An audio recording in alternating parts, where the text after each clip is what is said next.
Coach, in recent practices, seeing Javen Richardson and Logan Riker named offensive lineman of the day, what have you seen out of those guys for them to get those type of accolades? Yeah, I think the big thing especially the more you get reps within the system is playing with more confidence. Most of those guys are doing that. They're playing faster. With that, they're playing at a higher level.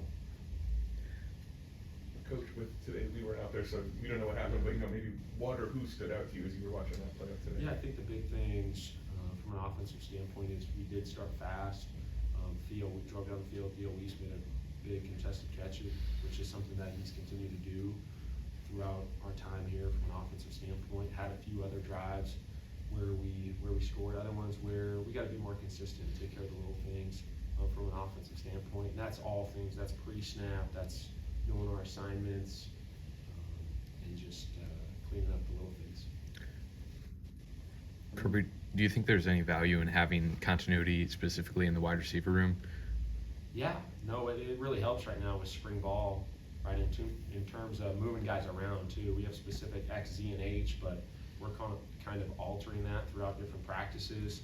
And so guys within the season, because we want to be able to move them around, and so you can't just focus on, hey, Theo Weiss is always the X, or Luther Burden is always in the slot, Mookie Cooper, vice versa. So we want to be able to move those guys around and play to their skill set. Coaches, you've gotten to see them more kind of on the field now. Just kind of what are your initial thoughts about how you can use both Nate Noel and Marcus Carroll potentially in different ways? Yeah, we're still working through that process. Today, right away, Nate making a few plays out in space, making guys miss, catches a ball in the open field. You think he's going to get tackled? Right, no. Puts the juke move on, and then from Marcus Carroll, just physical, downhill, inside zone, made several nice runs throughout the day. Coach, just sticking to the running back, but what have you seen out of Jamal Roberts and Morris Jones? Yeah, I think those guys as well are playing faster. That comes with experience, right? Confidence. Hey, what's my assignment? I'm already processing. I'm not thinking, right? I'm reacting out there. When we were recruiting the portal for running backs like that, I mean, are you looking for a specific size, specific skill set, or was it just best available? The big thing, best available, right? Production based, guys who've done it underneath the lights, and you want to have a different set of skill sets. I don't think you just want one back, right, from a skill set standpoint. Same thing from a receiver perspective. Coach, can you talk a little bit about Brett Norfleet, maybe carrying it over from the strong end of last season, kind of about his spring, maybe some expectations? Yeah, I think taking it one day at a time. Brett is up to, I believe, 255, 257. I mean, looks really, really good. Playing fast, playing confident. You saw last season, right, game 5 going into LSU, just the physicality that he brought, that's continued. And from a detail standpoint, I think he's progressing as a receiver, right? We get in third down situations. I don't think going forward we have to focus on the receivers, right? The tight end should be a huge part of that. Kirby, and kind of looking back to last season, just kind of what are the biggest things you learned about how SEC defenses approached your offense and adjusted throughout the season, and then kind of how are you, if at all, adjusting your approach to this season because of that? Well, I would say I was kind of altering throughout the season too with our own personnel, right? What our guys do well. I mentioned this prior to camp and prior to spring ball, but from a defensive standpoint, the pass rush, right, shows up in a hurry. So some of those second and long situations where you're behind the sticks, just being smart, because the pass rush can get after you in a hurry. The pressures from a coverage standpoint, you got to be prepared to alter right after the first couple series in terms of what people are doing.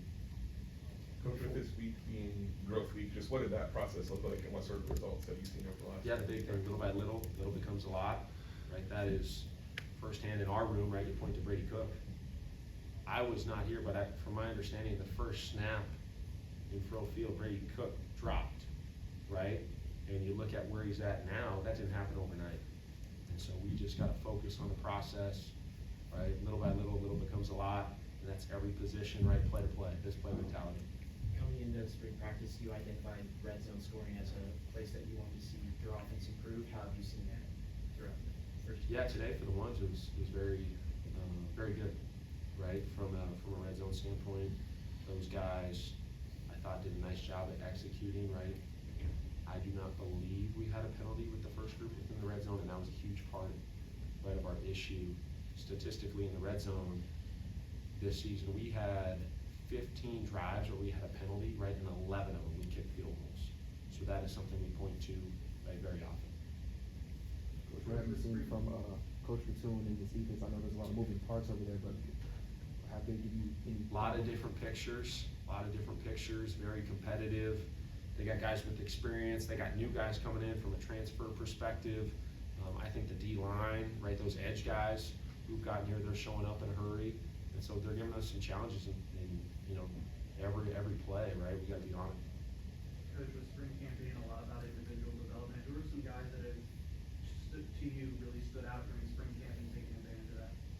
Yeah, there's a multitude of guys. You know, from a quarterback perspective, I do think Brett Brown is a guy who's made the most of his opportunities. He has to continue to do that, but he's made some big throws the last couple practices. We talked about the running backs, receivers. Marquise Johnson has to continue to take that next step, right? We've seen what he can do down the field, but just from a reacting, not thinking process in terms of our play calls, because we do have a lot of pre-snap, whether it's motion, different pictures for the defense, so we have to continue to communicate, hey, what's my alignment, what's my landmark, so he's playing very, very fast.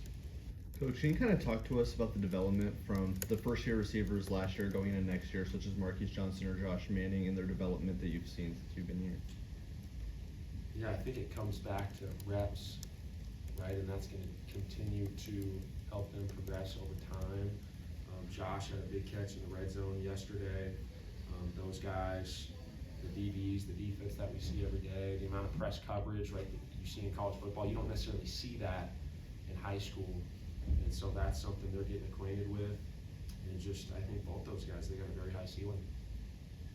Coach, with quarterbacks not named Brady Cook, just what is the Yeah. competition and development among all of them with, like, besides Brett? Yeah, all those guys, right, we're getting better through reps.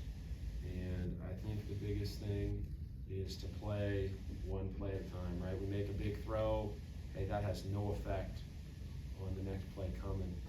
And that's something we're continuing to work through. How's Cameron Johnson been getting used to going back to the left-hand side of the line there, and who are some of the people you might be looking at to fill in right guard there? Yeah, Logan did a nice job. I gotta finish watching the tape here soon, but thought on the field he did a really good job from a right guard perspective. He's got to continue to progress, and the big thing, right, is communication. I mentioned our defense has given us a lot of different pictures, pressures, 3 down, 4 down, so the communication has to be at a premium. Last year, you guys relied pretty heavily on Cody at the tailback spot. You mentioned that Nate and Marcus bring something different. Is kind of more of a running back guy by committee approach something you guys are considering? I think that could, right, be the case. That's something that, right, we're still a little bit early to say that. So just really letting those guys, right, continue to compete and see where that's at later in the fall. Anything else, Coach Moore? Sweet. Hey, Coach. Thanks, Coach.